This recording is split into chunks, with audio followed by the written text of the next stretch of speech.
The nation sits at a tipping point. The number of COVID cases is skyrocketing, forcing governors and mayors to reimpose drastic lockdown measures. In the next few weeks may be the most challenging yet. Here's NBC's Kathy Park. Tonight, more states reaching breaking points as the coronavirus pandemic hits new highs. The U.S. reported more than 100,000 daily cases for the last 10 days.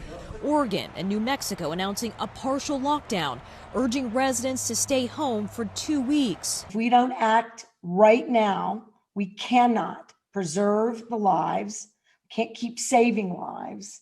In North Dakota, after months of resistance, the governor now mandating masks, following another day of record infections and hospitalizations. Our situation has changed, and we must change with it. In Nevada, where daily cases also surged to record levels, the governor announced he's tested positive for the virus. Idaho is rolling back its reopening, limiting indoor and outdoor gatherings, and mobilizing the National Guard to help overwhelmed hospitals. In Chicago, residents are being told to leave their homes for essential needs only starting Monday, the advisory lasting at least 30 days. And in New York, Governor Cuomo is clamping down now, even with one of the lowest rates of virus spread in the country. We believe we're going to have to be taking additional steps. This weekend, he's joining Northeast governors for an emergency summit after ordering bars, restaurants, and gyms to shut down for a 10 p.m. curfew. The new rules prompting fear. The future, it's very disconcerting, to be honest. And frustration. Small businesses, they've already been affected. It's pretty ridiculous, honestly. The U.S. has averaged 1,000 deaths every day this month. The city of El Paso now using mobile morgues to hold the dead. So it's not going to get better. It's going to get worse. And then I don't know how far along until we do something drastically. But coronavirus survivors offer light during these dark days. Patty Riddle is COVID-free after 35 days in a coma. We're working on stair steps now, but yeah, I'm supposed to be released here by the 24th. Just in time for Thanksgiving, a holiday holding new meaning this year. The Hamilton County Health Department reported 155 new COVID cases yesterday, bringing the total to nearly 15,000 cases with 122 deaths countywide. The state of Tennessee passed 300,000 COVID cases this week, and you can look at case numbers for all of the counties in the Channel 3 viewing area inside our app. Coming up on Eyewitness News Weekend Today. That's our goal, is that we try to do throughout the pandemic, is just to keep our members active and promoting that healthy lifestyle. We'll show you how the Chickamauga Battlefield Marathon adjusted this year and how you can still support the organization that puts it on. And how a cold front that will be moving through during the morning hours are going to be affecting us with rain, wind, and also a temperature change. Those details are coming up right after this break.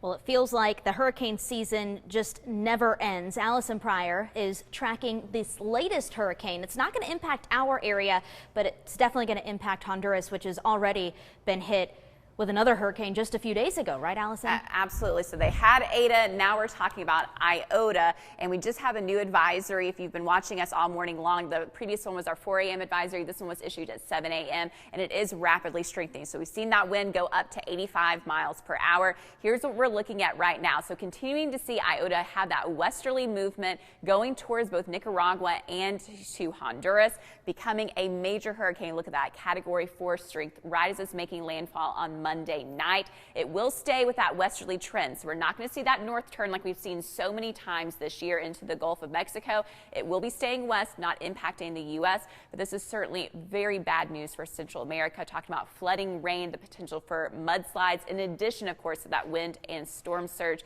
So folks there are certainly going to need our help. Back here in the Tennessee Valley, so far it's been pretty quiet this morning. We just had that cloud cover, and we've really been seeing this first little band fizzle out a little bit. So not as much of consistency with these first little bands of showers. Here's that second one still holding together pretty well associated with that cold front. So the cold front for us today is going to be bringing rain, wind, and also that change, of course, with temperatures when you're talking about that cold front. So again, these showers on that first leading edge have really broken up, so we're not even seeing any of those sprinkles that we had earlier in Grundy County. There may be a little bit of drizzle, but the radar is not picking it up. Mainly seeing that in Jackson County and into Franklin County. Again, that more consistent line a little bit further to the west. Everybody, though, we are talking about those cloudier skies this morning, remember, with milder temperatures. So as I show you this Vipercast and temperature combination, it's still showing that first line holding together, which we've already seen has broken up. So there may still be a couple little sprinkles here with that first line moving through. Generally, temperatures in that mix of 50s and 60s for the first part of the morning. Here comes that second line, though. So hitting the Chattanooga area about 10:30, 11 a.m. around that time. Dayton, also down towards Scottsboro, Fort Payne area. Look at the temperatures, though. Behind that cold front, 54 in Altamont. Ahead of it, 66 in Chattanooga, 60 in Murphy. So are expecting our warmest temperatures of the day to kind of hit around lunchtime, early afternoon. Once this front passes, the temperatures will actually be dropping. So you'll notice still having that little bit of rain for our far eastern counties. Noon, about 1 o'clock, that's going to be heading out, and then cloud cover will be breaking up. So the middle of the afternoon, 62 in Chattanooga and Dalton, 61 in Cleveland, 58 though in Dayton, and 59 in Murphy. Lots of sunshine through this entire period. We'll also have breezy conditions. By evening time, after the sun sets, already have some spots in the 40s at about 7:30 p.m. And then certainly tomorrow morning, it's going to be a chilly start. You're going to need those heavier coats as you head back to work. The kids go back to school. Lots of places in the 30s at about 7:15 in the morning, 42 in Chattanooga, 39 in Cleveland, and 35 there in Fort Payne. As we go through the day on Monday, upper 50s to low 60s for our highs on Monday afternoon. The good news is, though, you're going to have tons of sunshine. This is about before 4 o'clock, 61 in Chattanooga, 53 in Altamont, and 59 in Dalton. And then once again, Monday night, heading into Tuesday, it will be cold. Now, total rainfall for the day today. Highest totals for our western counties, because that rain's going to hold together better for our western counties. So about 1/4 inch in Grundy County. The further east you are, particularly southeast, you may end up staying dry as things are fizzling out as they move eastward. So just a trace for our far eastern counties, even in Cleveland, just about 500, so less than 1/10 inch there. But what everybody's going to be feeling is that wind. So about 11:15 in the morning, we're looking at sustained wind at about 10 to 20 miles per hour across the entire area. Wind gusts for valley locations at about 20 to 30 miles per hour, but our higher elevations, particularly Grundy County, southeastern Monroe County, you're under that wind advisory. You could have wind gusts at about 40 miles per hour for the day today. Wind will be shifting from the south, eventually coming out of the west and then northwest as we go later in the day. So this is about 2:53, so 3 o'clock in the afternoon. Still seeing those breezy conditions, about 10 to 15 miles per hour, but look how quickly it drops off. By 5 p.m., that wind is really dying down. So overnight tonight, just some lighter wind moving through across our area. Not much of a concern. For your highs today, 67 in Chattanooga and in Dalton, 66 in Cleveland, and 63 in Fort Payne. And then overnight tonight, 39 in Chattanooga, 34 in Athens, and 33 in Murphy. So coats certainly needed tomorrow morning. If you want to stay inside this morning time, just kind of avoid that rainfall. The good news is this afternoon is going to be great. So today is certainly not a washout. It's going to be a sunny afternoon, cooler temperatures with those breezy conditions, cool this evening. But once we get through this morning, the rest of the 7-day forecast is fantastic. I mean, tons of sunshine Monday through Friday, not really seeing our first groups of clouds moving to until Saturday of next weekend. Michelle? Hey, bring on the sun. We'll take it. Well, it's been tradition for the Chickamauga Battlefield Marathon, Half Marathon, and Junior Marathon to take place right around this time this year. But due to the pandemic, like many things, that tradition had to change. Channel 3's Angela Kim has more on how the organization adjusted but still kept people on their toes. The camaraderie of getting together, you can certainly do a virtual option, but it's not the same. You want the energy, you want the vibe, so it makes a big difference when you get to do in-person races, I think. After several virtual races and individual runners throughout 2020, that energy was back again Saturday in Fort Oglethorpe, Georgia. Good morning, thank you so much for being here. The city of Fort Oglethorpe was kind enough, if we limited our race and followed some safety precautions, that we're able to continue. So that's what we're doing today. While some traditions of longer races were canceled, the Fort Oglethorpe 5K was still able to take place. But we're only doing the 5K today because it's a smaller crowd and it will allow us a better social distance. So lots of things are different, but we're excited to be here. Organizers like Jason Liggins with the Chattanooga Track Club and Sarah Barnes, the race director, say they're happy to have some form of support for these organizations.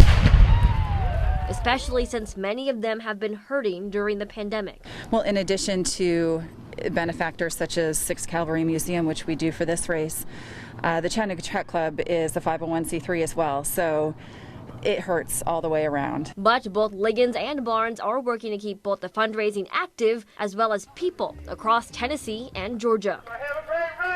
That's our goal, is that we tried to do throughout the pandemic, is just to keep our members active and promoting that healthy lifestyle. Reporting in Fort Oglethorpe, Angela Kim, Channel 3 Eyewitness News.